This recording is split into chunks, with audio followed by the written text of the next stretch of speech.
નમોસ્તુ નમોસ્તુ નમોસ્તુ નમોસ્તુ. નમો લોય શૌત્રિકાળવર્તી અરહંતાણમ. નમો લોય શૌત્રિકાળવર્તી સિદ્ધાણમ. નમો લોય શૌત્રિકાળવર્તી આયર્યાણમ. નમો લોય શૌત્રિકાળવર્તી ઉચ્ચાયણમ. નમો લોય શૌત્રિકાળવર્તી શવશાવનમ. ઓમકાર બિંદુ સંયુક્તમ નિત્યમ ધ્યાયંતી યોગિના કામદમ મોક્ષદમ ચૈવ ઓંકારાય નમો નમઃ. મંગલમ ભગવાન વીરો મંગલમ ગૌતમો ભીમા મંગલમ કુંદકુંદાર્યો જૈન ધર્મોસ્તુ મંગલમ. સર્વમંગલ માંગલ્યમ સર્વકલ્યાણકારકમ પ્રધાનમ સર્વધર્માણમ જૈનમ જયતુ શાસનમ. નમઃ સમેશારાય સ્વાનુભૂત્ય ચકાશતે ચિત્સ્વભાવાય ભાવાય સર્વભાવાંતરચ્છિતે એગો મે શાસદો અપ્પા જ્ઞાન દર્શન લખણો શેષામે બાઈરા બાવા સવેશ યોગ લખણા. ઓમ શ્રી નમઃ નમઃ નમઃ. પૂજ્ય લાલચંદભાઈની 111મી જન્મ જયંતિ એની શરૂઆત આપણે ઓનલાઈન શિબિરના માધ્યમથી આજે કરેલી છે.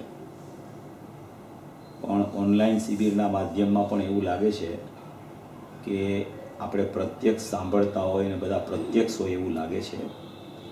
એટલે એમાં કાંઈ બહુ કોઈ પ્રોબ્લેમવાળી વસ્તુ નથી.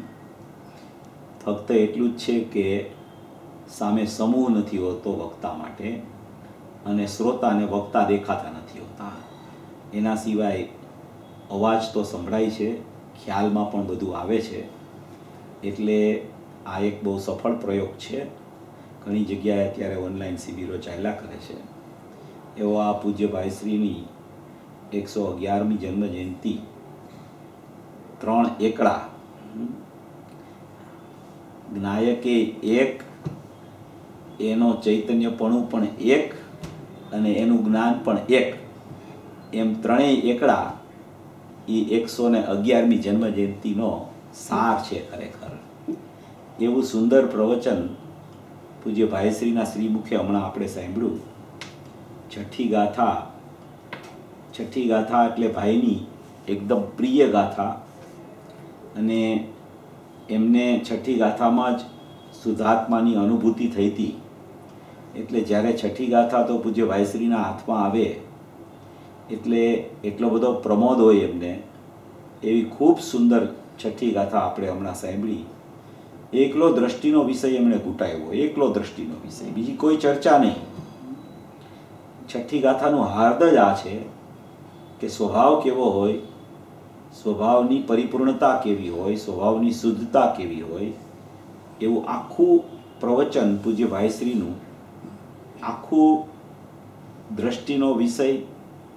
અને દ્રષ્ટિનો વિષય એટલે કે સંપૂર્ણપણે દ્રષ્ટિનો વિષય, પરિપૂર્ણ દ્રષ્ટિનો વિષય એ કેવો હોય કે જેમાં પર્યાયની તો કોઈ ચર્ચા જ ન આવતી હોય, એવો એક દ્રષ્ટિનો વિષય, એક જ્ઞાયક ભાવ, એક સ્વભાવ એમણે હમણાં છઠ્ઠી ગાથામાં સિદ્ધ કર્યો. ત્યાર પૂર્વે આપણે પૂજ્ય ગુરુદેવશ્રીનું પ્રવચન કળશ ટીકાના 190 નંબરના કળશ ઉપર સાંભળેલું. તો એ કળશ પણ ખૂબ સુંદર હતો. આ આપણે 45 મિનિટના પ્રવચનો મૂકેલા છે એટલે આ કળશો લીધેલા છે. એમાં 3 કળશ ચાલશે, 190, 191 અને 192. આ બધા મોક્ષ અધિકારના કળશો છે. મોક્ષ અધિકારની છેલ્લા 3 કળશ છે. એ છેલ્લા 3 કળશો મૂકી અને અહીંયા મોક્ષ અધિકાર સમાપ્ત થાય છે. એવી આ પૂજ્ય ગુરુદેવશ્રીની શૃંખલા 3 દિવસ ચાલશે અને પૂજ્ય ભાઈશ્રીના પણ 6 પ્રવચનો સવારે અને રાત્રે ચાલશે. એટલી પૂજ્ય ગુરુદેવશ્રીની ચર્ચામાં પણ ખૂબ સુંદર ચર્ચા આવેલી કે અનુભવમાં શિથિલ છે એવો જીવ નાના પ્રકારના એટલે અનેક પ્રકારના વિકલ્પોથી સંયુક્ત છે એવો જીવ સદુપયોગી ક્યાંથી હોય. એટલે કે જે અનુભવ કરવા માટે આળસુ થઈ ગયો છે અને અનેક પ્રકારના વિકલ્પોમાં એનું પરિણમન વિકલ્પાત્મક ભૂમિકા રૂપે ચાલ્યા કરે છે, એ જીવને સદુપયોગરૂપી પરિણતિ કેવી રીતે જન્મ લે, કેવા કારણે જન્મ લે. કારણ કે શિથિલપણું અને વિકલ્પપણું છે એ જ ખરેખર અશુદ્ધપણાનું મૂળ છે. એ અશુદ્ધપણાનું મૂળ છે. એટલે જીવ શિથિલ થઈને વિકલ્પ કર્યા કરે છે, તે જીવને શુદ્ધતાનું ભાન થઈ શકતું નથી, માટે તે જીવ શુદ્ધ નથી એમ આ કળશમાં કહે છે. આ કળશની અપેક્ષાએ ચર્ચા ચાલે છે અત્યારે. અને એ જ્યારે એ જીવ જ્યારે ત્યાંથી મુક્ત થાય છે, જ્યારે ત્યાંથી પાછો ફરી જાય છે, જ્યારે સ્વભાવ તરફ વળી જાય છે, ત્યારે સ્વભાવમાંથી નીકળવાનો આળસુ થઈ જાય છે.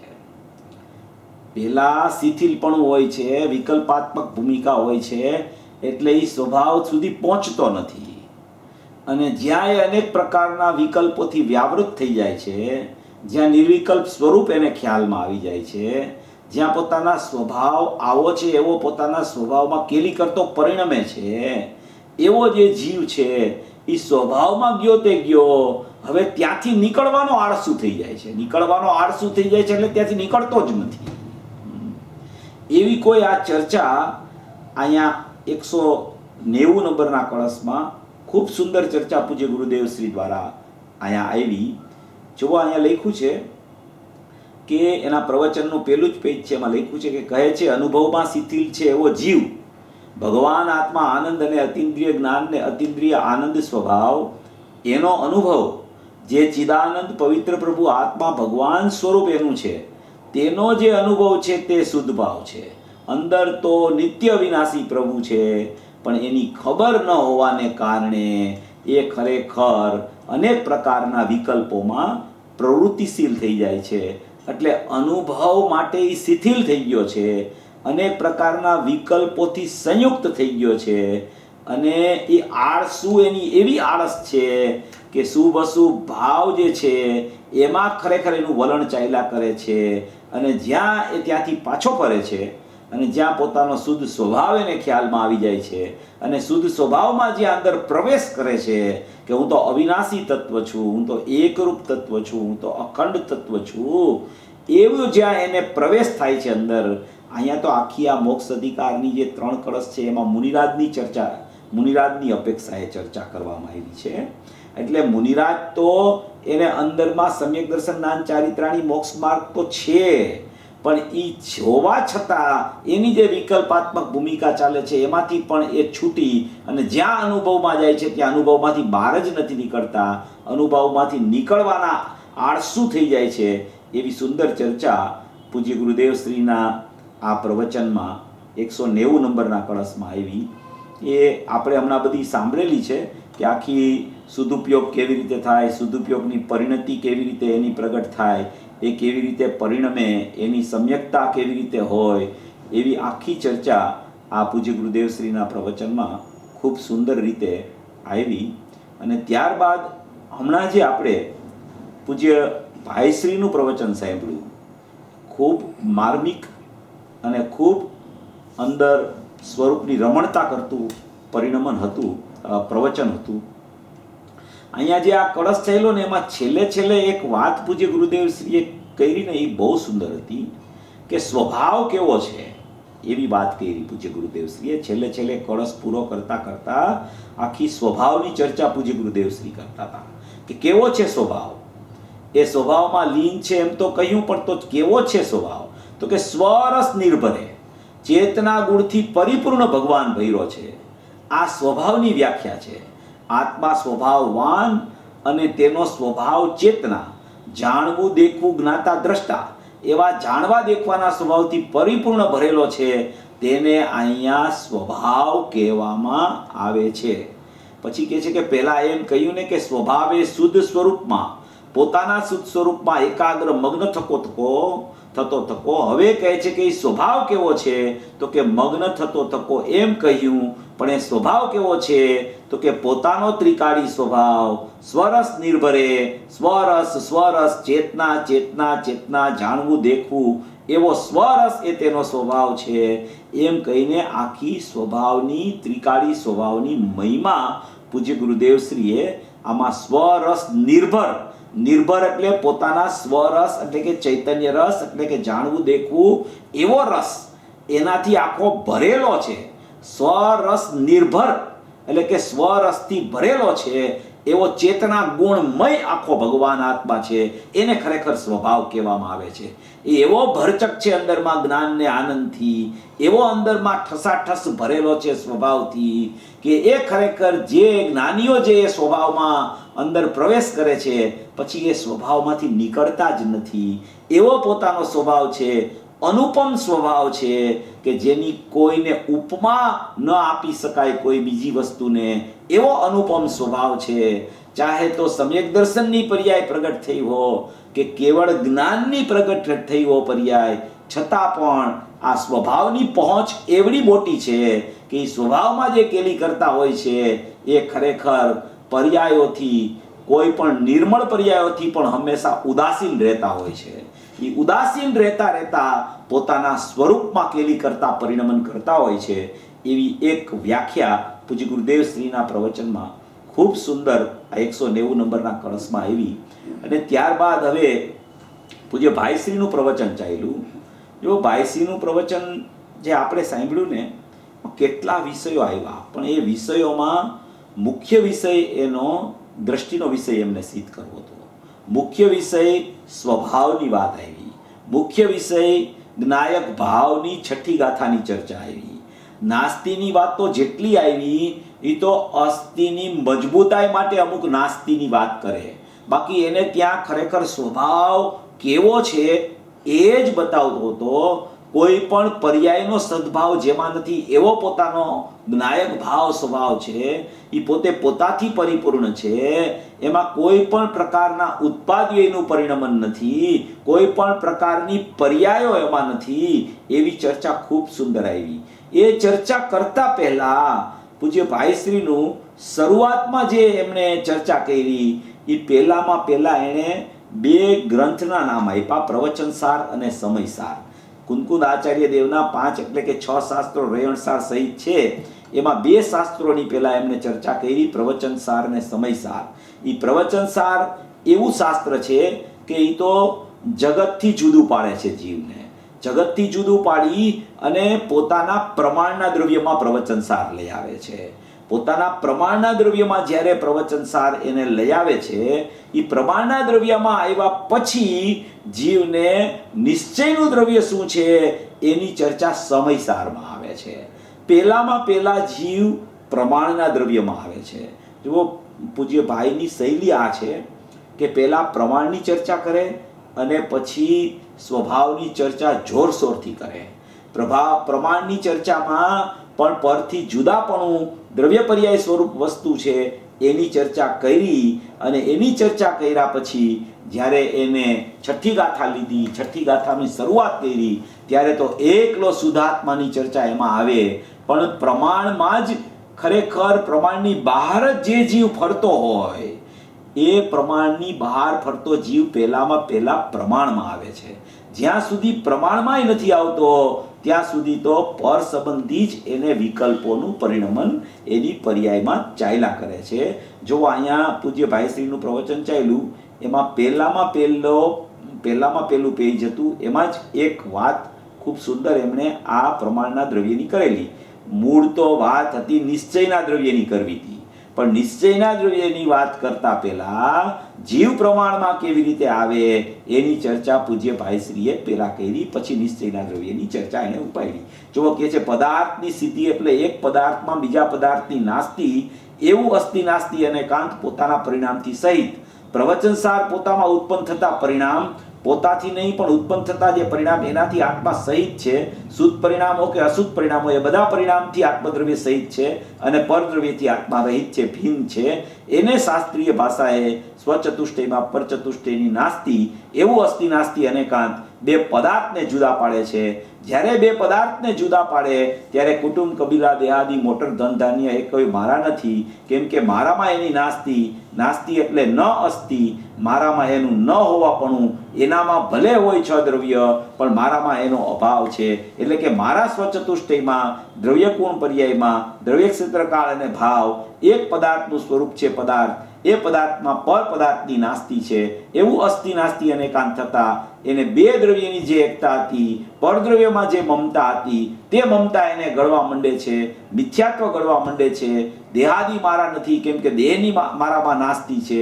એવી ઘણી પ્રકારે પરથી જુદું પાડી અને પેલા એને પ્રમાણમાં લઈ આવવાની ચર્ચા ભાઈએ કરી. પછી એને આખું જગત પછી ઉપાયની ચર્ચા કે આખું જગત પ્રમાણના વિષયમાં અટકું છે. આખું જગત, જેટલા અજ્ઞાની જીવો છે, જેટલા મિથ્યા દ્રષ્ટિ જીવો છે, એ જીવો ખરેખર પ્રમાણમાં અટકેલા છે. એ પ્રમાણમાંથી શુદ્ધ નહીંના વિષયને શોધતા નથી, ત્રિકાળી દ્રવ્ય રૂપ સ્વભાવ છે ત્યાં આવતા નથી અને પ્રમાણમાં જ અટકેલા રહે છે. એટલે ભાઈએ એક સૂત્ર આપ્યું આપણને કે પ્રમાણની બહાર જવું નહીં અને પ્રમાણમાં કદી અટકવું નહીં. પ્રમાણની બહાર જવું નહીં, એ તો ખરેખર પ્રમાણની બહાર ગયો, એ તો ખરેખર પ્રમાણમાં જ નથી આવ્યો. એટલે એની ચર્ચા તો અમે અહીંયા કરતા જ નથી જીનાગમમાં કે જૈન દર્શનમાં. અમે તો જે પ્રમાણમાં આવી ગયો છે એ પ્રમાણમાં એની અટક કેમ છૂટે અને કેવી રીતે એ પ્રમાણમાંથી નીકળી અને પોતાના સ્વભાવમાં આવી જાય એની ચર્ચા અમે તો અહીંયા છઠ્ઠી ગાથામાં કરવાના છીએ. એટલે અહીંયા આખી ચર્ચા પેલા પરદ્રવ્યથી છૂટીને પ્રમાણમાં આવે અને પ્રમાણમાં આવ્યા પછી પ્રમાણમાંથી એમ કે શુદ્ધાત્મા કેવો છે અને પર્યાય કેવી રીતે હે છે અને શુદ્ધાત્મા કેવી રીતે ઉપાદેય છે. શુદ્ધાત્મા કેવી રીતે ઉપાદેય છે એટલે કે હું જ શુદ્ધાત્મા છું. અહીંયા તો એ ચર્ચા સમયસારની છઠ્ઠી ગાથાના પહેલા પેરેગ્રાફમાં તો એ જ ચર્ચા આવે છે. કેવી રીતે ઉપાદેય કરવું તત્વને એ ચર્ચા નથી, હું શુદ્ધાત્મા છું એ જ ચર્ચા છે. કેવી રીતે ઉપાદેય કરવું છે એ બીજો વિષય. અહીંયા અત્યારે કેવી રીતે પર્યાયમાં પરિણમન થાય, પર્યાય કેવી રીતે સ્વદ્રવ્યનું લક્ષ કરે, પર્યાયમાં કેવી રીતે અનુભવ થાય, બિલકુલ એની ચર્ચા નથી. અહીંયા અત્યારે શુદ્ધાત્માની ચર્ચા છે, ત્રિકાળી દ્રવ્યની ચર્ચા છે, દૃષ્ટિના વિષયની ચર્ચા છે, સ્વભાવવાનની ચર્ચા છે. એ સ્વભાવવાનમાં કયા કયા સ્વભાવો છે એવા ગુણભેદની ચર્ચા પણ અહીંયા નથી. એટલો એક પરમ પારિણામિક ભાવ લક્ષણ વાળો ત્રિકાળી દ્રવ્ય, શાશ્વત દ્રવ્ય, ધ્રુવ દ્રવ્ય, અનાદિ અનંત તત્વ, નિત્ય તત્વ, એકરૂપ તત્વ, અખંડ તત્વ અહીંયા બતાવવું છે. એવી અહીંયા ચર્ચા પૂજ્ય ભાઈશ્રીએ શરૂ કરી. જો એક પછી એક પેરેગ્રાફમાં જે વાત આવી એ થોડી હું એવી રીતે પૂજ્ય ભાઈશ્રીના પ્રવચનમાં આવી એ જ લઉં છું. એટલે જરા એનો આપણને વિષય ખ્યાલ આવે કે કેટલું બધું એક પ્રવચનમાં એટલી બધી ચર્ચાઓ આવે છે, એટલી બધી ચર્ચાઓ આવે છે કે આપણે એક એક લીટી વાંચીને કરીએ ને તો આ પ્રવચન 15 દિવસ મહિનો પણ ચાલે. પણ જ્યારે આપણે એને મૂળ સ્વભાવ જ આમાં બતાવવો છે, મૂળ ત્રિકાળી દ્રવ્ય બતાવવું છે, મૂળ ચૈતન્યની અસ્થિ બતાવવી છે, કોઈ પણ પ્રકારની નાસ્તિ જેમાં હોય એ ખરેખર અસ્થિ કહેવાતી નથી. જ્યાં સુધી નાસ્તિની ચર્ચા જીવ ચાલુ રાખે ત્યાં સુધી એને અસ્થિની મજબૂતાઈની ખબર પડતી નથી. એવું કોઈ આ અલૌકિક પ્રવચન છે પૂજ્ય ભાઈશ્રીનું. આ પ્રવચન અમદાવાદમાં થયું હતું. ભાઈ થોડા દિવસ માટે અમદાવાદ ગયા હતા ત્યારે ત્યાં થોડા પ્રવચન થયા હતા. તેમાંનું આ પ્રવચન આપણને હમણાં થોડા ટાઈમ પહેલા મળ્યું છે. છઠ્ઠી ગાથાના 2 પ્રવચન મળ્યા છે. બે પ્રવચન આપણે મૂકશું. અત્યારે પહેલું પ્રવચન, રાત્રે બીજું પ્રવચન ચાલશે. તો એવી આ એક ખૂબ સુંદર ચર્ચા આમાં સમયસાર પરમાગમની છઠ્ઠી ગાથાની અહીંયા કરી છે.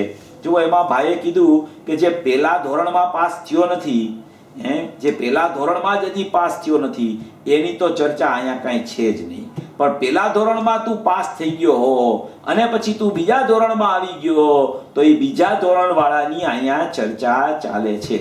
પછી એને કીધું કે પહેલા ધોરણમાં પાસ કેવી રીતે થયો એ તો એ જાણે, એ તો અમારે કાંઈ મતલબ નથી એની હારે.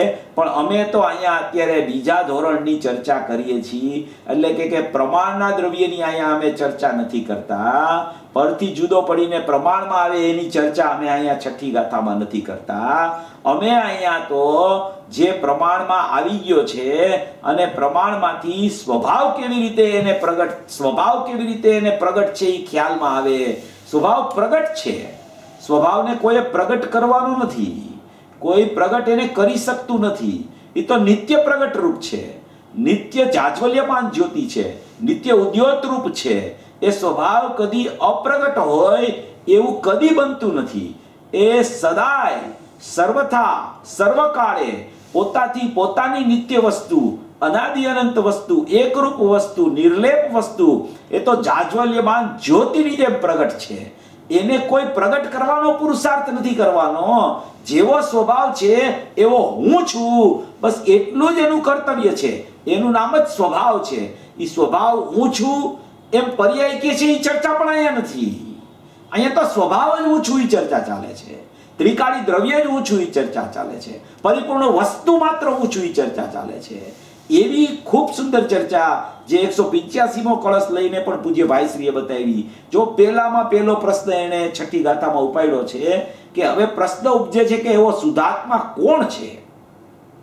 કોપી શુદ્ધાત્મા ઇતિ ચેત, એવો ઉપર શબ્દ લખ્યો છઠ્ઠી ગાથામાં. કો અસો શુદ્ધાત્મા ઇતિ ચેત, એવો શુદ્ધાત્મા કોણ છે કે જેને જાણવો જોઈએ? કોઈ એવો શુદ્ધાત્મા છે કે એને જાણવો જોઈએ? એવો શુદ્ધાત્માનું સ્વરૂપ શું છે? એવી શુદ્ધાત્માની ચૈતન્યતા કેવી છે?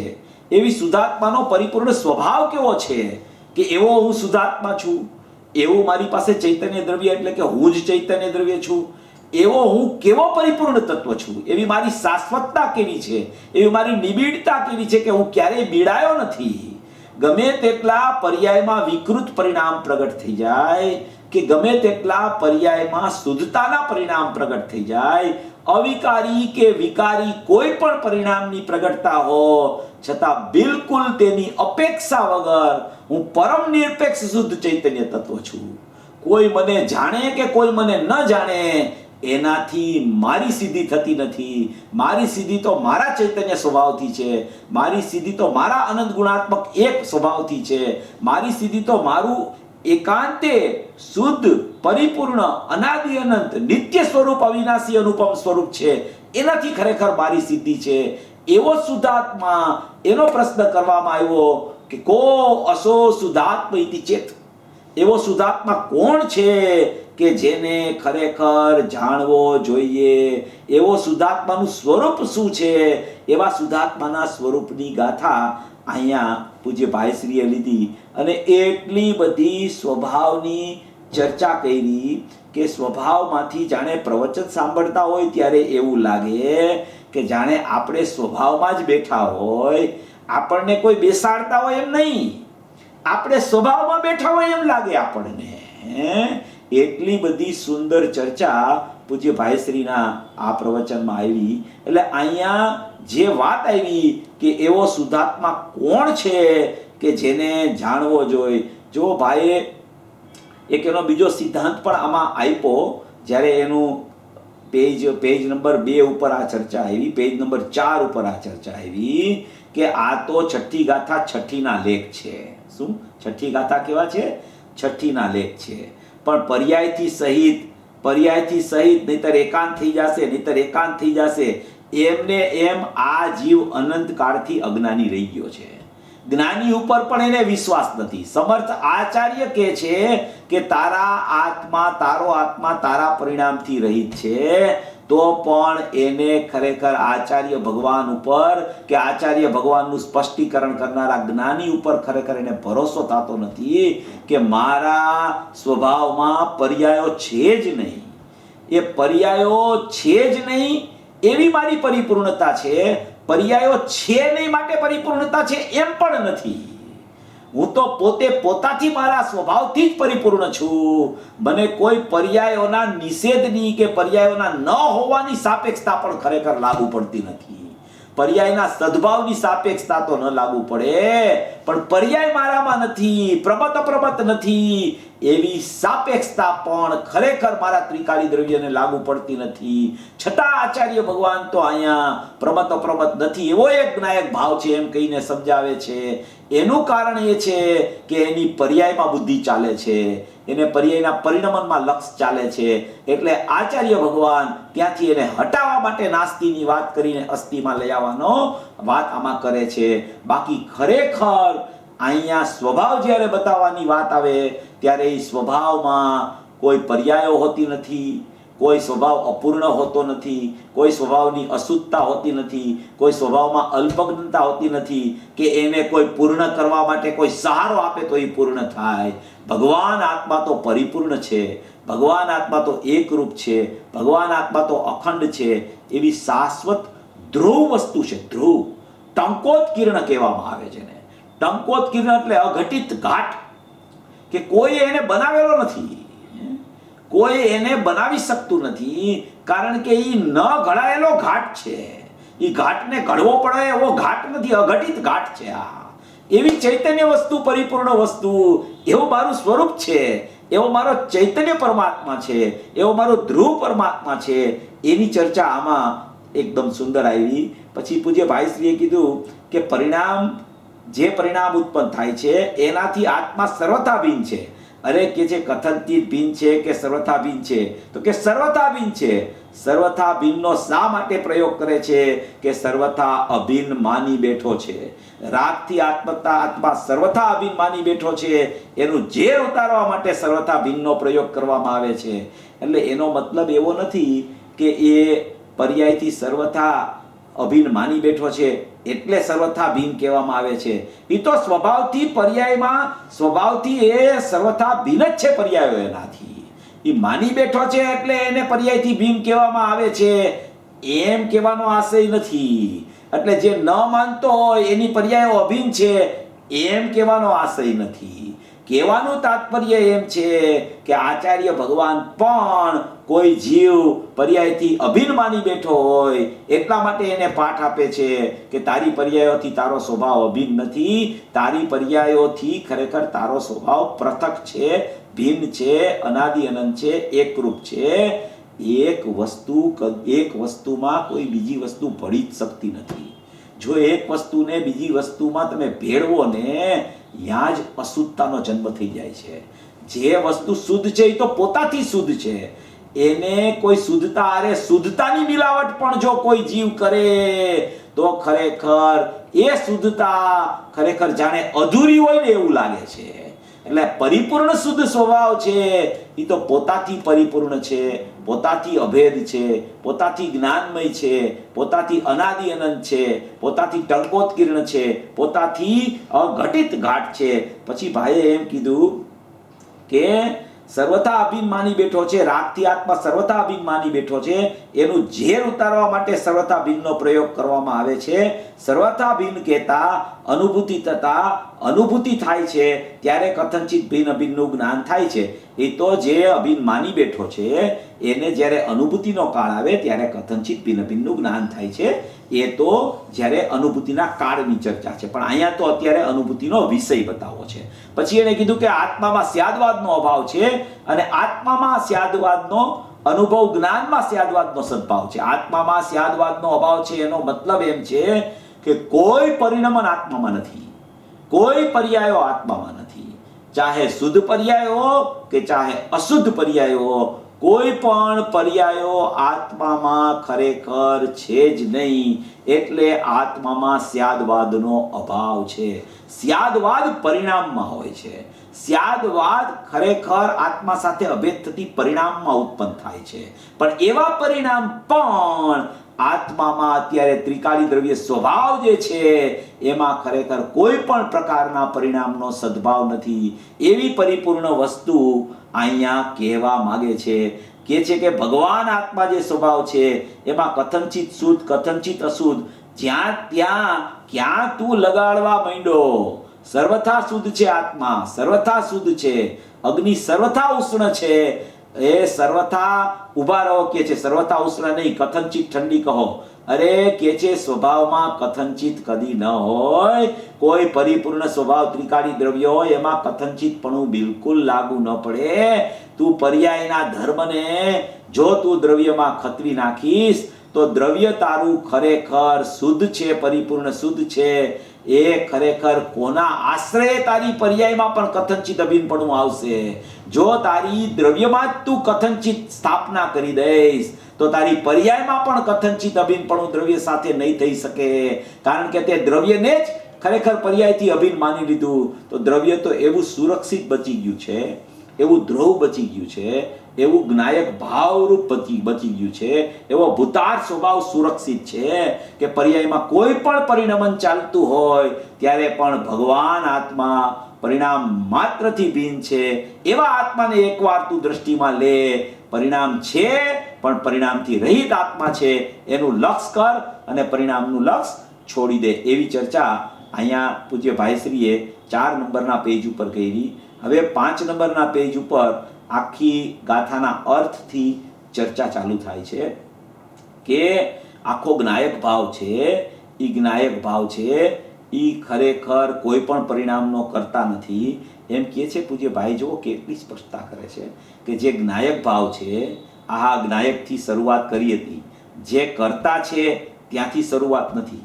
શું કહ્યું? આ માની બેઠો છે કે હું કરતા છું, હું બીજાને સમજાવી દઉં, હું બોધ આપું તો બીજાને સમ્યક દર્શન થાય. મૂરખ છે અને મૂઢ છે. આહા, એલા તારાથી બીજાને સમ્યક દર્શન થાય? સમ્યક દર્શન તો એના આત્માથી થાય, એના આત્માનો આશ્રય કરશે ત્યારે થાય. અને તું ક્યાંથી આવી વાત લઈ આવ્યો કે હું કોઈને સમજાવી દઉં, હું બહુ સારી વાત કરું તો સામેવાળો સમ્યક દ્રષ્ટિ થઈ જાય? બે દ્રવ્યની એકતામાં પડ્યો છે. એ તો ખરેખર પૂજ્ય ગુરુદેવ શ્રી આ 190મો કળશ ચાલ્યો ને, એ આગલે દિવસે પણ થોડો ચાલેલો, એમાં સમાધિ શતકનો દાખલો આપ્યો છે કે જે એમ સમજે છે કે હું બીજાને સમજાવી દઉં, એ તો ખરેખર સમાધિ શતકમાં કીધું છે કે મોટું પાગલપણું છે. પાગલપણું કોઈના સમજાવવાથી કોઈ સમજી શકતો હોય તો એક જીવ સમ્યક દ્રષ્ટિ થાય, એક કેવળ જ્ઞાની અર્યંત પરમાત્મા થાય તો દરેક જીવો સમ્યક દ્રષ્ટિ થઈ જાય. એવું બિલકુલ હોતું નથી.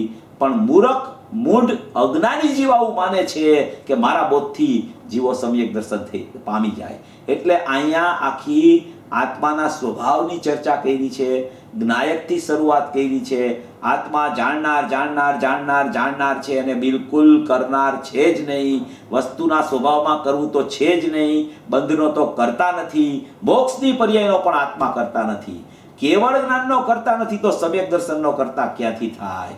થાય ત્યારે તેને જાણે પણ કરે, એ તો આત્માના સ્વભાવમાં બિલકુલ છે નહીં. એને જાણે એ પણ ઉપચાર છે, તો કરે એ તો ક્યાંથી આવે?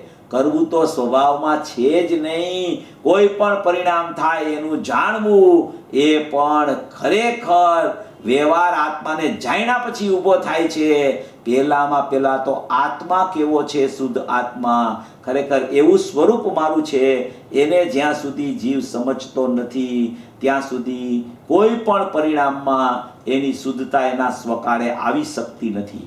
એટલે પહેલામાં પહેલો પાઠ, ભગવાન આત્મા શુદ્ધ છે, ભગવાન આત્મા પરિપૂર્ણ છે. જો પૂજ્ય ભાઈ કહે છે કે આમાં પરિણામ 7 થી 14 ગુણસ્થાન, 1 થી 6 અને 7 થી 14 ગુણસ્થાન, એ કોઈ ગુણસ્થાનો આત્મામાં નથી. કોઈ પણ ગુણસ્થાનો. અત્યારે તમારું કયું ગુણસ્થાન ચાલે છે? તમે તો પહેલા ગુણસ્થાને છો, તમે તો ચોથા ગુણસ્થાને છો. ચોથે કેમ ઊભા રહી ગયા? હજી કેમ આગળ નથી વધતા? અરે ભાઈ, આત્મામાં ગુણસ્થાન જ નથી. જે ગુણસ્થાન નથી ને એવો હું શુદ્ધ આત્મા છું. જ્યાં ગુણસ્થાન વધે છે ત્યાં હું કદી જાતો નથી અને એ ગુણસ્થાનો કદી મારામાં પ્રવેશ કરતા નથી. બેયને પ્રદેશ ભિન્નતા છે, બેયના પ્રદેશો પૃથક પૃથક છે.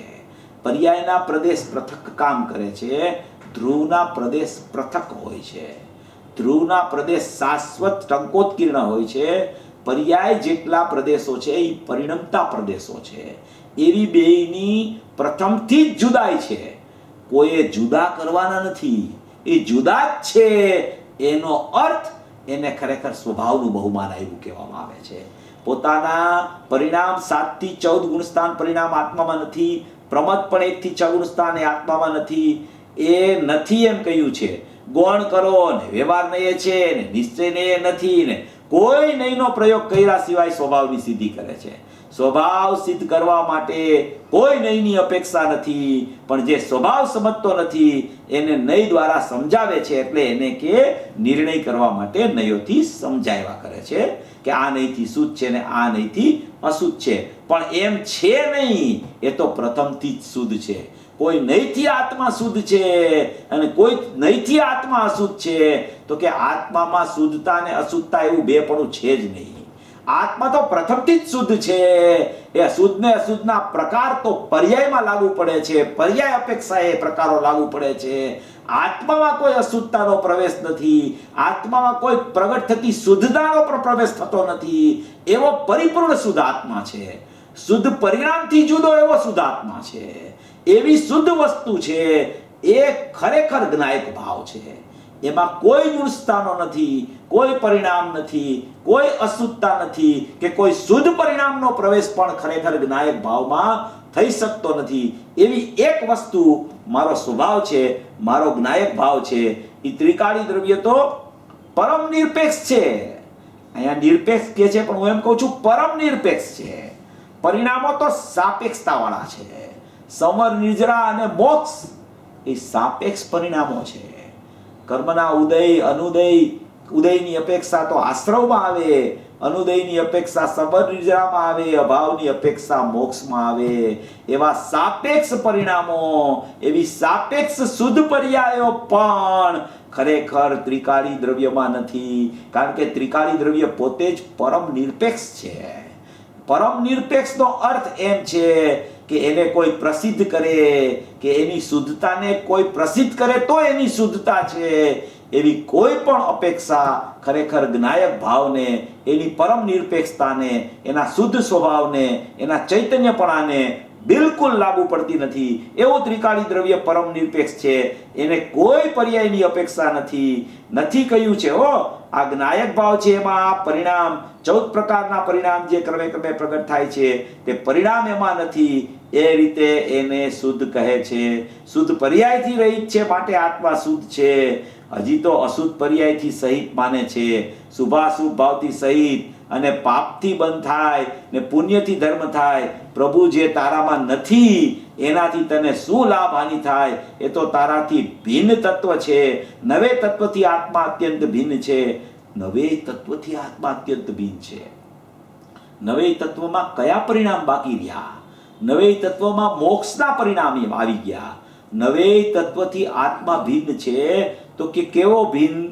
મોક્ષની પર્યાયથી તો કથનચિત અભિન્ન છે ને, સંવરની પર્યાયથી તો કથનચિત અભિન્ન છે ને, પુનપાપ આશ્રવ બંધની પર્યાયથી તો સર્વથા ભિન્ન, પણ સંવર નિદ્રા મોક્ષની પર્યાયથી કથનચિત અભિન્ન. તો કે તારી રમત હજી પર્યાયથી દ્રવ્યને જોવાની ચાલી રહી છે. એ પર્યાયના પરિણામને તું દ્રવ્ય સાથે ખતવણી કરીને જોવસ એટલે તને દ્રવ્ય દ્રષ્ટિમાં આવતું નથી. તારા દ્રષ્ટિના વિષયમાં, ઉપાદેયભૂત તત્વમાં, શુદ્ધ તત્વમાં, નવે તત્વનો અભાવ છે. નવે તત્વથી આત્મા અત્યંત ભિન્ન છે. અત્યંત ભિન્ન શબ્દ વાપરો છે. નવે તત્વથી આત્મા અત્યંત ભિન્ન છે. તો કે સર્વથા ભિન્ન. તો કે ક્યાં લખ્યું છે? તો કે સમયસારમાં લખ્યું છે. તો કે કઈ ગાથામાં? તો કે 38મી ગાથામાં. જ્યાં શુદ્ધનો બોલાવ્યો ત્યાં આચાર્ય ભગવાને એમ લખ્યું છે કે કોઈ પણ પરિણામ માત્રથી નવે તત્વથી આત્મા સર્વથા ભિન્ન છે, માટે અત્યંત ભિન્ન છે, માટે તે શુદ્ધ છે. અત્યંત ભિન્ન છે માટે શુદ્ધ છે એમ કહેવું પડે છે, કારણ કે પરિણામમાં એને એનો સ્વભાવનું ચિત્રામણ કરી દીધું છે. બાકી ખરેખર તો તેની શુદ્ધતા માટે પરિણામની ભિન્નતાથી એની શુદ્ધતાનો માપદંડ પણ જ્ઞાયક ભાવનો ખરેખર નથી. જ્ઞાયક ભાવ તો પોતે પોતાથી પરિપૂર્ણ શુદ્ધ છે. એને કોઈ સંવર નિદ્રા મોક્ષની પર્યાયો નથી ને પુનપાપ આશ્રવ બંધની પર્યાયો નથી ને નવે તત્વોથી આત્મા અત્યંત ભિન્ન છે માટે શુદ્ધ છે.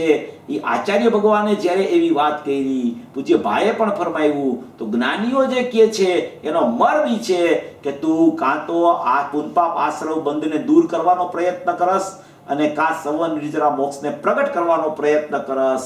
પણ એ પ્રગટ કેવી રીતે થાય અને પુનપાપ આશ્રવ બંધ દૂર કેવી રીતે થાય? એવો શુદ્ધાત્મામાં શુદ્ધતા ભયવી છે, એનો જ્યાં સુધી તને વિશ્વાસ નથી આવતો, એનું જ્યાં સુધી તને જ્ઞાન નથી થતું, ત્યાં સુધી તને ખરેખર પુનપાપ આશ્રવ બંધની ઉત્પત્તિ બંધ નહીં થાય અને સંવર નિદ્રા મોક્ષની ઉત્પત્તિ ચાલુ નહીં થાય. એટલે અહીંયા આચાર્ય ભગવાન નવે તત્વથી ભિન્ન, નવે તત્વથી અત્યંત ભિન્ન છે માટે શુદ્ધ છે એવો અર્થ કરે છે અહીંયા. તો કે ખરેખર જ્ઞાયક ભાવને જ્ઞાયક ભાવથી જોઈએ આપણે તો એમાં કોઈ પરિણામ નથી માટે એ શુદ્ધ છે. એવી અપેક્ષા, એવી સાપેક્ષતા પરિણામની પણ ખરેખર જ્ઞાયક ભાવને, સ્વભાવવાનને કોઈ પણ પ્રકારની સાપેક્ષતા લાગુ પડી શકતી નથી. એમ અહીંયા પૂજ્ય ભાઈ સિદ્ધ કરે છે. કેટલી બધી સિદ્ધિ કરે છે. એ પર્યાયથી રહિત છે માટે શુદ્ધ છે, એ રીતે એને શુદ્ધ કહે છે. શુદ્ધ પર્યાયથી રહિત માટે શુદ્ધ છે. જો શુદ્ધ પર્યાયથી સહિત માને તો તે શુદ્ધાત્માને ખરેખર માનતો જ નથી. અરે શુદ્ધ પર્યાયથી સહિત અમે કહીએ છીએ, અમે ક્યાં હવે અશુદ્ધ પર્યાયથી સહિત કહીએ છીએ? શ્રોતાને એમ થાય ને કે અમે અશુદ્ધ પર્યાયથી સહિત કહેતા હોય આત્માને, તો તમને એમ થાય કે આ આત્માને અશુદ્ધતામાં ખતવે છે. પણ અમે તો શુદ્ધ પર્યાયથી સહિત કહી છીએ આત્માને. તો કે છે કે નિર્મળ પર્યાય, સમ્યક દર્શન, જ્ઞાન ચારિત્રના પરિણામ પ્રગટ થાય એનાથી આત્મા સહિત છે કે સમ્યક દર્શન, જ્ઞાન ચારિત્રના પરિણામ તને ખરેખર પ્રગટશે જ નહીં. જો નિર્મળ પર્યાય, સમ્યક દર્શન, જ્ઞાન ચારિત્રના પરિણામથી આત્મા સહિત છે એવી જો તને ભ્રમણા અંદર ચાલતી હશે તો તને ખરેખર સમ્યક દર્શન, જ્ઞાન ચારિત્રના પરિણામ જ નથી પ્રગટા. અને નથી પ્રગટા ને આવી જો તને અંદર ભ્રાંતિ ચાલતી હશે તો તને એ પ્રગટશે પણ નહીં. એમ અહીંયા કહેવામાં આવે છે. કારણ કે એ ઉપડો છે સહિતથી. સમ્યક દર્શન, જ્ઞાન ચારિત્રના પરિણામ તો આત્માથી સહિત જ હોય ને, એનાથી ઉપડો છે. ઉપાડ રહિતથી થવો જોઈએ ત્યારે સહિત થાય છે. એને કથનચિત અભિન્ન કહેવામાં આવે. એ પણ ખરેખર આત્માનું સ્વરૂપ નથી. એ તો પર્યાયનું સ્વરૂપ છે, પરિણમનનું સ્વરૂપ છે, વેદનનું સ્વરૂપ છે, ક્રિયાનું સ્વરૂપ છે. આત્મા તો અવેદક ને અકારક ને નિષ્ક્રિય શુદ્ધ પારિણામિક છે. એને જ્ઞાયક ભાવ કહેવામાં આવે છે. એને પરિપૂર્ણ સત્તા કહેવામાં આવે છે. એને જ્ઞાનમયપણું કહેવામાં આવે છે. એને પરમ પારિણામિક ભાવ લક્ષણ વાળો આત્મા કહેવામાં આવે છે.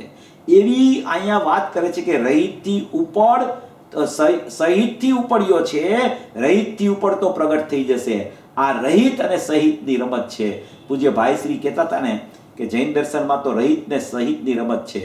પરિણામથી રહિતનું શ્રદ્ધાન, અને જ્યારે પરિણામથી રહિત દ્રષ્ટિના વિષયમાં દ્રષ્ટિ એની પડે ત્યારે પર્યાય પરિણામથી સહિત આત્મદ્રવ્યથી પરિણામ સહિત શુદ્ધ કથનચિત થાય. એને ખરેખર રહિત ને સહિતની રમત કહેવામાં આવે છે. પૂજ્ય ભાઈ શ્રી જ્યારે જયપુર જતા હતા ત્યારે બધા જેટલા અત્યારે મોટા મોટા વિદ્વાન જે થઈ ગયા છે એ લોકો પણ પૂજ્ય ભાઈ શ્રીના પ્રવચનો સાંભળતા અને એ કહેતા કે આ રહિત ને સહિતની રમતવાળા લાલચંદભાઈ રાજકોટથી પધાર્યા છે. હવે રહિત ને સહિતની રમત ચાલશે. એટલે પર્યાયને તો એ પર્યાયની ચર્ચા કરે, પર્યાયનો ભાવ પણ ખોલે, પણ તરત જ પાછા સ્વભાવમાં આવી જાય. સ્વભાવની ચર્ચાની મસ્તી એની એટલી બધી ચાલતી હોય કે પર્યાય જ્યારે શુદ્ધ સ્વભાવની કોઈ ગાથા આવે, છઠ્ઠી ગાથા જ્ઞાયક ભાવની આવે તો ખરેખર પરિણામની ચર્ચા જ ન આવે એમાં. કારણ કે જ્યારે જ્ઞાયક ભાવ સિદ્ધ કરવો હોય ત્યારે કોઈ પરિણામ માત્રથી ભિન્ન એવો જ્ઞાયક ભાવ છે, પોતાથી પરિપૂર્ણ એવો જ્ઞાયક ભાવ છે, એવી ચર્ચા આમાં કરવામાં આવે છે. તો કે છે કોઈ કહે કે મોક્ષમાર્ગ પ્રકાશકમાં તો શુદ્ધાશુદ્ધ પર્યાયનો પ્રિંડ તેને આત્મદ્રવ્ય કીધું છે ને. પછી ભાઈએ એક બહુ સરસ વાત કરી કે આત્મદ્રવ્ય છે એ જુદી વસ્તુ છે અને આત્મ તત્વ છે એ જુદી વસ્તુ છે. આત્મદ્રવ્ય છે એ પર્યાય સહિતનું કહેવામાં આવે છે અને જીવ તત્વ જે છે, જીવ દ્રવ્ય શુદ્ધાશુદ્ધ પર્યાયથી સહિત કહેવામાં આવે અને જીવ તત્વ એ પર્યાયોથી રહિત પરિપૂર્ણ તત્વ કહેવામાં આવે. એટલે જીવ તત્વમાં અને જીવ દ્રવ્યમાં આટલો ફરક છે.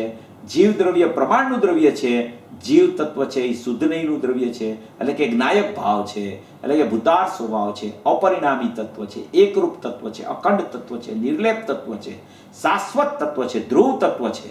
એને જીવ તત્વ કહેવામાં આવે છે. એવું જીવ તત્વ અહીંયા પૂજ્ય ભાઈ શ્રી સિદ્ધ કરે છે. જેવો પ્રદેશ ભેદની ચર્ચા પણ અહીંયા આવી કે પરિણામ છે ને એ બીજા પ્રદેશમાં થાય છે. ક્યાં થાય છે?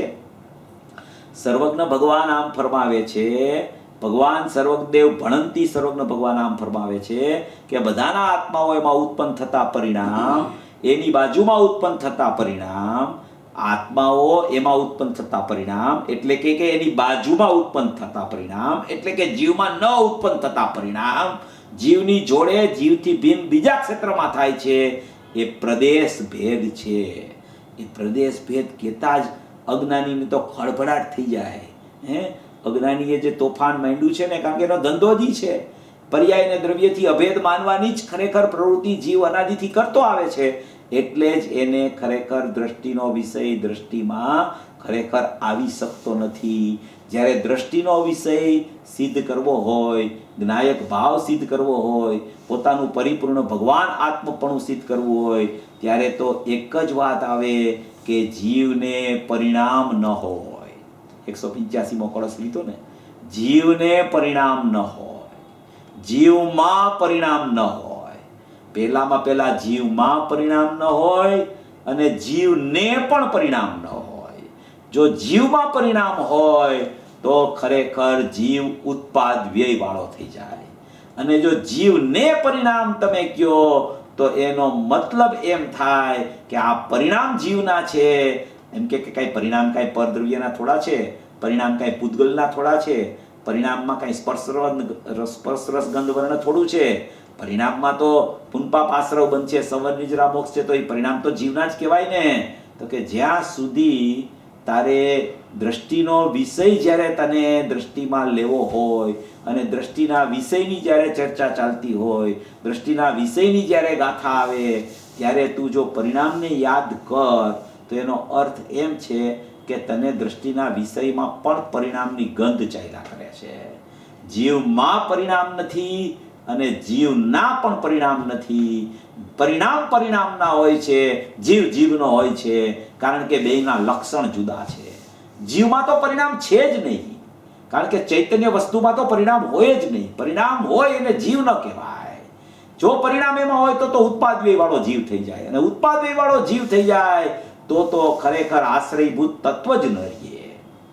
એટલે જીવમાં તો પરિણામ છે જ નહીં, પણ જીવને પરિણામ જો હોય, જીવના પરિણામ છે, એવી રીતે જો તું જીવને જોવાનો પ્રયત્ન કર તો પણ તારી સાપેક્ષ બુદ્ધિ નહીં છૂટે, પરિણામની બુદ્ધિ નહીં તૂટે, પરિણામથી તું પાછો નહીં ફરી શક. અને તારું ત્રિકાળી શાશ્વત દ્રવ્ય છે એ તને ખરેખર ઓજલ થઈ જશે દ્રષ્ટિમાંથી, અને એકાંતે તારું પરિણામ ઉપર જ લક્ષ ચાલ્યા કરશે.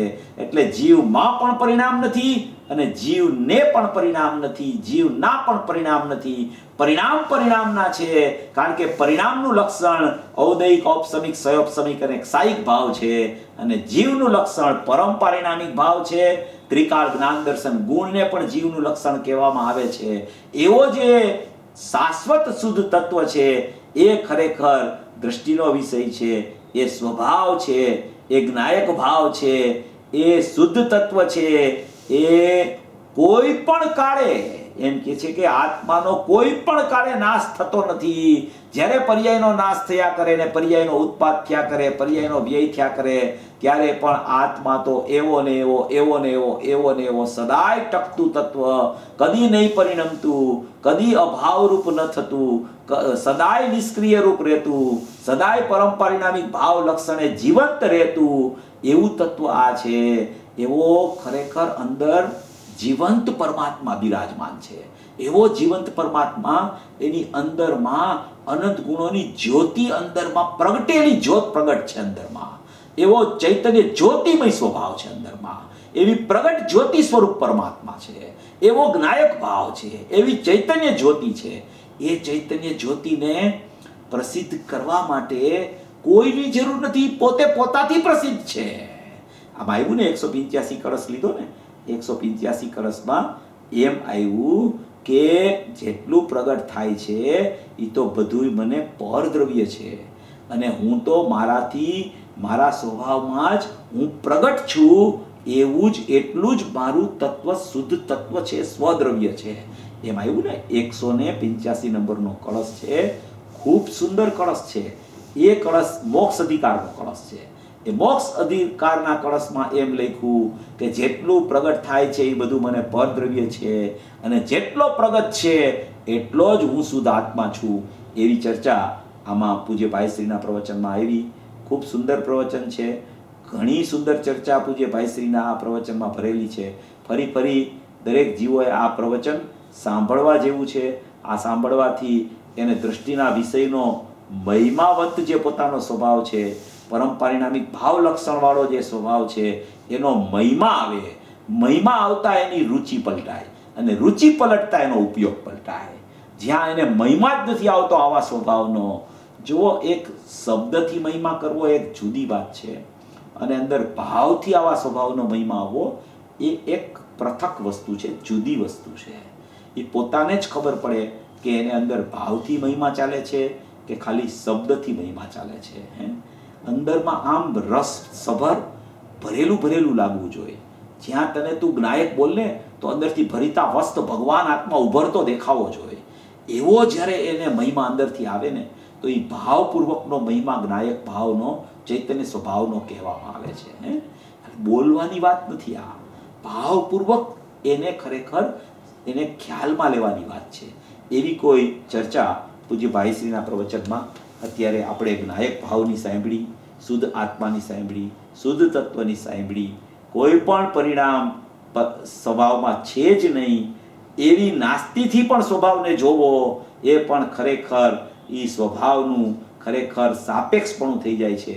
એવો ત્રિકાળ નિરપેક્ષ પરમ નિરપેક્ષ સ્વભાવ છે એટલે જ પોતે પોતાથી સિદ્ધ છે, અનાદિ સત્તારૂપ છે, કદી વિનાશ પામતો નહીં હોવાથી અનંત છે અને નિત્ય ઉદ્યોતરૂપ હોવાથી ખરેખર તે પોતે પોતાથી જ નિત્ય ઉદ્યોતરૂપ એટલે કે પ્રગટરૂપ છે, હંમેશા ઉદ્યોતરૂપ છે. એ કદી ક્ષણિક થતો નથી. એવી સ્પષ્ટ પ્રકાશમાન જ્યોતિ અંદરમાં, જાજ્વલ્યમાન જ્યોતિ અંદરમાં વિદ્યમાન છે. એવું સ્વરૂપ સર્વજીવોનું એવું સ્વરૂપ છે. ભવી કે અભવી દરેકનું આવું સ્વરૂપ છે. સ્વભાવમાં ક્યાંય ખલેલ કદી આવતી જ નથી. એવા સ્વરૂપને અંદર મહિમાથી જોઈ અને સર્વભવી જીવો પોતાના સ્વરૂપમાં રહી અને પોતાના સ્વભાવને ઓળખે એવી મંગલ ભાવનાપૂર્વક આપણે અહીંયા આજે સ્વાધ્યાય પૂરો કરીએ છીએ. કરો કરો કરો.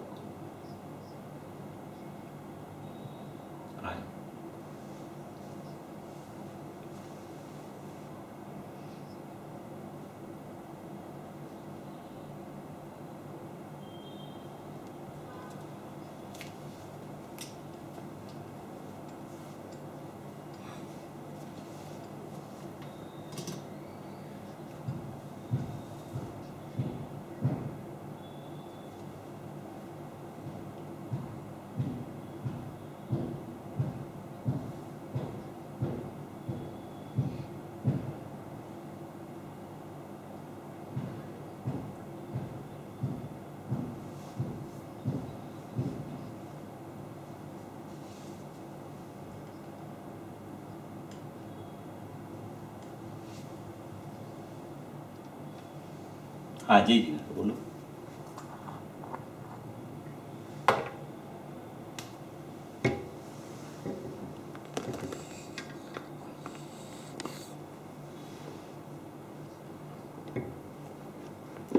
આ નવતત્વ છે ને એમાં જે જીવ કહેવામાં આવ્યો છે ને એ પર્યાય જીવ છે. 10 પ્રાણથી જીવતો જીવ પણ એને કહી શકાય અને જ્ઞાનની પર્યાયને પણ જીવ કહી શકાય. જે 13મી ગાથામાં જે વાત આવી છે ને એમાં નવતત્વનું સ્વરૂપ બતાવ્યું છે.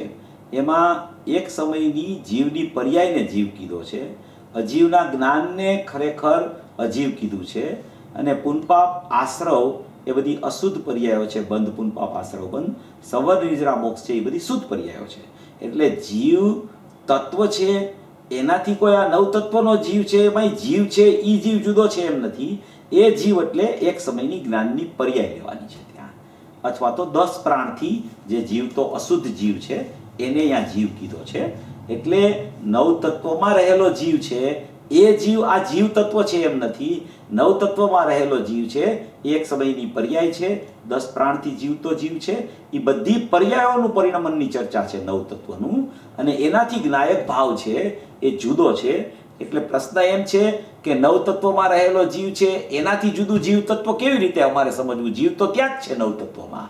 તો એ તો એક સમયની પર્યાયને જીવ કીધો છે ત્યાં, એમ ત્યાં કહેવાનો આશય છે.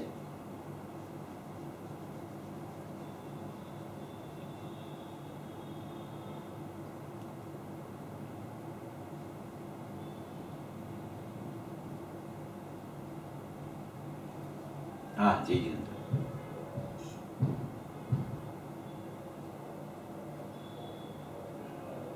હા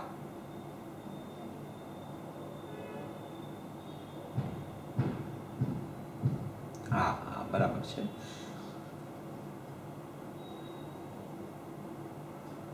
ના ના, જીવ તત્વ પર્યાયમાં ન જાય. જ્ઞાનની પર્યાય છે ઈ જ્યાં જે જીવ અજીવ પુન પાપ આશ્રવ બંધ સંવર નિજરા મોક્ષ જે નવ તત્વો કીધા ને એમાં જે પેલો જીવ કીધો એ જીવ છે એ જ્ઞાનની પર્યાયનું નામ જીવ છે. જીવ કીધો એ જ્ઞાનની પર્યાય લેવાની છે. ત્યાં એ જ્ઞાનની પર્યાયથી જીવ તત્વ જુદું છે, આશ્રયભૂત તત્વ જુદું છે. એ નવ તત્વમાં જીવની પર્યાય આવે છે, એનાથી આ જીવ તત્વ જુદું છે એમ ત્યાં કહેવાનો આશય છે.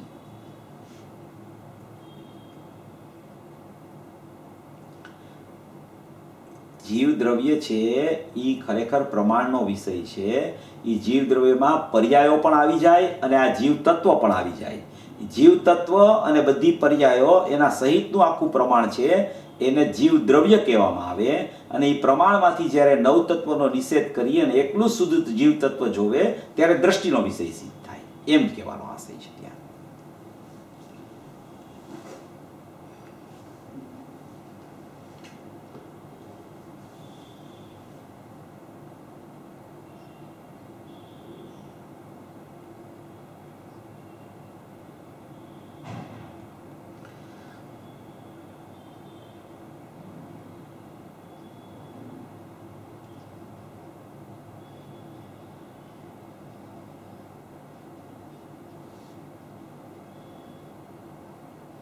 હા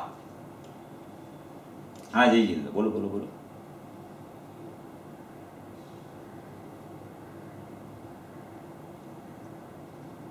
હા હલો. ક્ષેત્ર ભિન્નતાની ચર્ચા એવી છે કે કોઈ પણ દ્રવ્યના ક્ષેત્રમાં જો પર્યાય આવી જાય તો બીજા સમયે પર્યાયના નાશે દ્રવ્યનો નાશ થઈ જાય. એક વાત, કોઈ પણ દ્રવ્યના ક્ષેત્રમાં પર્યાય આવી જાય તો પર્યાયના નાશે ખરેખર દ્રવ્યનો નાશ થઈ જાય. બીજો ન્યાય એ છે કે જ્યારે પર્યાય હું આત્મા છું એવું અહમ કરવા માટે જ્યારે એને જાગૃતિ આવે ત્યારે જો એ પર્યાયનો પ્રદેશ એ જ જો દ્રવ્યનો પ્રદેશ હોય તો એ પર્યાય દ્રવ્યમાં અહમ કરવા જાય ત્યારે પર્યાયના પ્રદેશનું પણ અવલંબન આવી જાય તો એ પર્યાયમાં કદી શુદ્ધતાનો જન્મ ન થઈ શકે. માટે પર્યાયનો પ્રદેશ તે દ્રવ્યનો પ્રદેશ ભિન્ન છે. ત્રીજી વાત, 40 નંબરની નિયમસારની ગાથામાં એ ચર્ચા આવી છે કે અશુદ્ધ અંત તત્વને કોઈ પણ પ્રકારના પ્રકૃતિ પ્રદેશ સ્થિતિને અનુભાગ સાથે સંબંધ છે અને જીવ શુદ્ધ અંત તત્વને કોઈ પણ પ્રકારનો ક્યાંય સંબંધ થતો નથી. એનાથી પણ જીવ તત્વ એટલે કે શુદ્ધ જીવત્વ અને અશુદ્ધ જીવત્વ જુદું પડે છે. અશુદ્ધ જીવત્વ ત્યાં પર્યાય લેવું, શુદ્ધ જીવત્વ ત્યાં ત્રિકાળી દ્રવ્ય લેવું. એને પ્રદેશ ભેદ છે એમ લખ્યું છે એમાં ક્યાં 40 નંબરની ગાથા નિયમસારમાં. આચાર્ય ભગવાનનું 40મી ગાથા છે, પદ્મપ્રમ બલધારી દેવની ટીકા કરેલી છે. એમાં જીવ શુદ્ધ અંત તત્વ અને અશુદ્ધ અંત તત્વના વિભાગ પાડીને પ્રદેશ ભેદની ચર્ચા એમાં પણ લીધેલી છે. આ ત્રણ ન્યાય એવા છે કે એક તો પર્યાયના નાશે દ્રવ્યનો નાશ થઈ જાય જો બેયના પ્રદેશ એક હોય તો. બીજું કે એ પર્યાય જ્યારે અવલંબન લેવા દ્રવ્યનું જાય ત્યારે જો દ્રવ્યના અને પર્યાયના પ્રદેશ એક હોય તો અવલંબન લેતા પર્યાયના પ્રદેશનું અવલંબન આવી જાય તો એની શુદ્ધતા કદી પ્રગટ ન થાય. અને બે પ્રદેશની ભિન્નતા એ નિયમસારમાં પણ આ જ રીતે પ્રદેશ ભિન્નતા બતાવી છે. એ રીતે જો પ્રદેશ ભિન્ન ન હોય તો ખરેખર હા. અને એમાં પૂજ્ય ગુરુદેવ શ્રીએ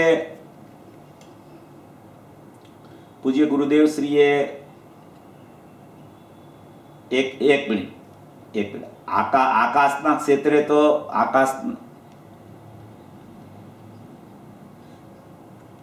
આકાશના એક ક્ષેત્રે તો બધાય દ્રવ્યો રહેલા છે. એ તો અવગાહન આપવાની શક્તિ છે આકાશની, એટલે બધાય દ્રવ્યો આકાશમાં જ રહેલા છે.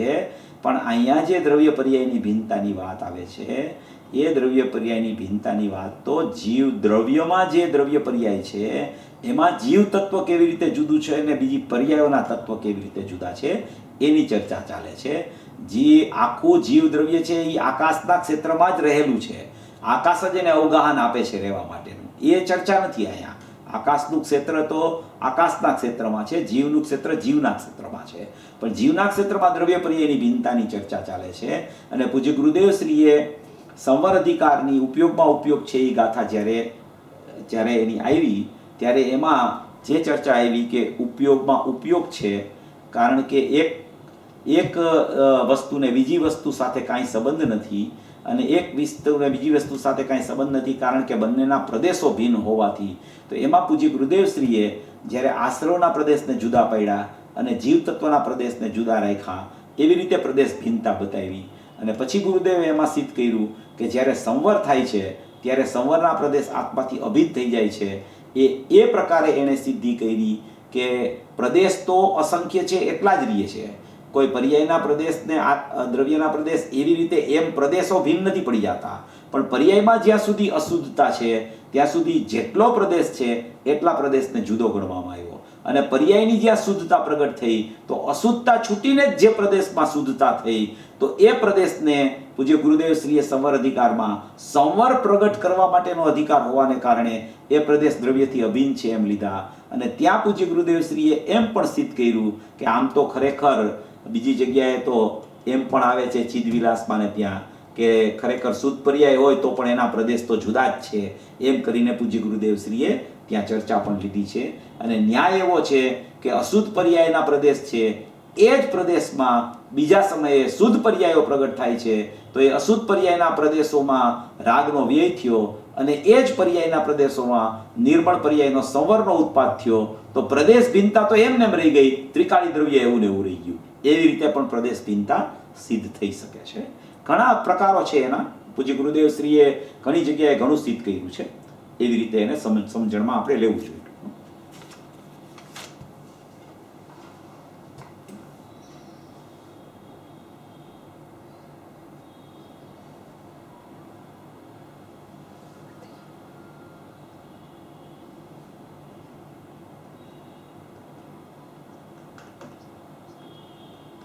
દ્રષ્ટિના વિષયમાં પર્યાર્થિક નયનો પારિણામિક ભાવ ન હોય. પર્યાર્થિક નયનો પારિણામિક ભાવ એ વર્તમાન પ્રગટ થતો ઉપયોગ છે એનું નામ છે. પર્યાર્થિક નય શબ્દ આવ્યો એનો અર્થ જ એમ છે કે એ અંશની વાત છે, અંશીની વાત નથી. પર્યાર્થિક નયનો પારિણામિક ભાવ સામાન્ય ઉપયોગ જે પ્રત્યેક સમયે દ્રવ્યમાંથી ઉત્પાદ પામે છે એ ઉત્પાદનું નામ પર્યાર્થિક નયનો પારિણામિક ભાવ કહેવામાં આવે છે. એનું બીજું નામ સામાન્ય ઉપયોગ છે. એનું ત્રીજું નામ જ્ઞાનનું પરિણમન છે. એ પરિણમનની ચર્ચા છે. બિલકુલ ત્રિકાળી દ્રવ્યમાં એ આવી ન શકે. જો ત્રિકાળી દ્રવ્યમાં પર્યાર્થિક નહીં આવી ગઈ, એવો કોઈ પારિણામિક ભાવ ત્રિકાળી દ્રવ્યમાં હોય તો ઉત્પાદ સિદ્ધ થઈ જશે. એમાં એવું ધ્રુવ તત્વ નથી, દ્રષ્ટિનો વિષય નથી. દ્રષ્ટિના વિષયમાં કોઈ પર્યાર્થિક નય જ નથી હોતી. પર્યાર્થિક નયનો પારિણામિક ભાવ નથી હોતો દ્રષ્ટિના વિષયમાં. દ્રષ્ટિના વિષયથી પર્યાર્થિક નયનો પારિણામિક ભાવ દ્રવ્યથી જોવો તો સર્વથા ભિન્ન છે. અને જ્યારે પર્યાર્થિક નયના પારિણામિક ભાવથી તમે દ્રવ્યને જોવો તો એમાં કોઈ અપેક્ષાએ કથનચિત અભિન્નપણું લાગુ પડે છે. પણ એ ત્રિકાળી દ્રવ્યમાં તો છે જ નહીં. ત્રિકાળી દ્રવ્ય તો પર્યાર્થિક નયના પારિણામિક ભાવ વગરનું જ છે. એ જ દ્રષ્ટિનો વિષય છે. જો એમાં તમે એને ખટવશો તો ખરેખર દ્રષ્ટિનો વિષય તમારી દ્રષ્ટિમાં નહીં આવે. એટલે પર્યાર્થિક નયનો પારિણામિક ભાવ દ્રષ્ટિના વિષયમાં ન આવે.